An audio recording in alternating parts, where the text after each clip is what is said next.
कोई भी इस तरीके की जज्बे की काम की कोई कीमत नहीं होती है, पर फिर भी मैं आईजी साहब से ये रिक्वेस्ट किया कि जो लड़के यहाँ पे चढ़ बढ़ के काम किए हैं, हम एक रिकॉग्निशन के तौर पे एक आप लोगों की एक इस अच्छापन की, इस जज्बे की कदर करते हुए हम एसपी साहब से कहा था कि जो लोग इस पे चढ़ बढ़ के और वैसे जवान हैं, हम इनको एसपीओ में दाखिल करना चाहेंगे।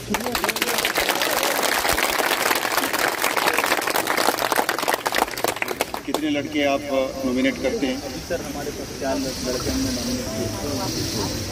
अच्छा, ये कौन है? पढ़ लीजिए।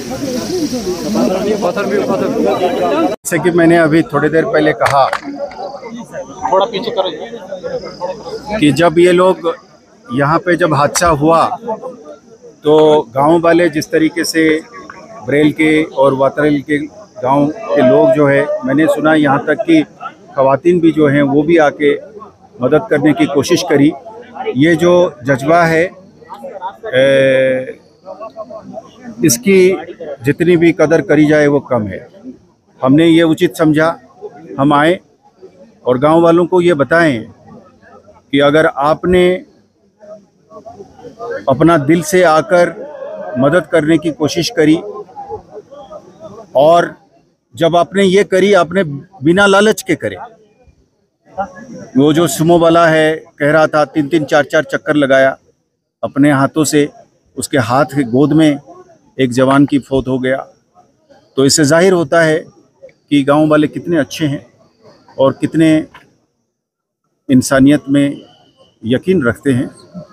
तो जिसको अंग्रेजी में कहते हैं a natural desire to be of help to a fellow human being, तो इसका रिस्पेक्ट और इसकी कदर ज़रूरी है। इसलिए हमने समझा कि एक टोकन के तौर पे हम आएँ और यहाँ के गांव के लोगों को स्पेशल पुलिस अफसर के तौर पे इनको भर्ती करें। तो अभी हमने ये अपने एसएसपी साहब उसको करेंगे, आईजी साहब की ज़रिए कायदा, और हम कुछ इनाम और कुछ कमेंडेशन सर्टिफिकेट एक इज्जत के तौर पे उनको पेश करना चाहेंगे। सर क्या कुछ डिटेल्स है, क्योंकि काफ़ी सारे लोग उसमें जख्मी हुए थे, उनकी क्या सिचुएशन है अभी? और उसमें 3 लोगों की जानें चली गई, बाकी मुझे जैसे बताया गया, आईजी साहब बीएसएफ के मुझे बता रहे थे सुबह आज, उसमें से एक जन जो है वो जख्मी हैं, थोड़ा सा उनका वो बादामी बाग कंटेनमेंट में है। बाकी लोग जो हैं कुछ एसएमएचएस में हैं और ज़्यादातर लोग डिस्चार्ज हो गए हैं। तो उस हिसाब से अभी खतरे में से तो कोई है नहीं। हमारा सिक्योरिटी की जो अरेंजमेंट्स है वो बहुत डिटेल्ड है, और पोलिंग बूथ को लेकर या पोलिंग पार्टीज़ की सिक्योरिटी को लेकर, या अभी जैसे चल रहा है रैलीज़ है, कैंडिडेट्स हैं, बाहर से जो ऑब्जर्वर्स आए हैं उनकी सिक्योरिटी है। और इसकी 2 किस्म की सिक्योरिटी होती है। एक होता है इलेक्शन का जो प्रोसेस है, जो बंदे उससे जुड़े हुए हैं, जो जगह इससे जुड़े हुए हैं, जैसे कि पोलिंग बूथ, जो लोग जुड़े हुए हैं, जैसे कि पोलिंग पार्टीज हो गए, कैंडिडेट्स हो गए। उसके अलावा पूरी इलाके को सिक्योरिटी देने के लिए फौज की और सीआरपीएफ की और पुलिस की और एसओजी की एरिया सिक्योरिटी जो होती है, एरिया सिक्योर रहेगा तभी तो ये होगा। तो वो एरिया को सिक्योरिटी करने की जो काम है वो उसको बढ़ाया गया है, और इलेक्शन के साथ जो डायरेक्टली जुड़े हुए हैं और इलेक्शन के साथ जो इमारतें जुड़े हुए हैं उसको भी सिक्योरिटी देने की पूरी काम जो है वो ज़िला पुलिस ने बड़ी बारीकी में जाके करा है। हमें उम्मीद है कि हम एक ऐसे माहौल पैदा करेंगे जिसमें लोग अपनी इलेक्टोरल राइट्स, जो वोटिंग राइट्स है, चाहे इलेक्शन में पार्टिसिपेशन करने का या कैंपेनिंग करने का, उसमें बगैर खौफ के खुले दिल से करें। यही हमारी कोशिश है।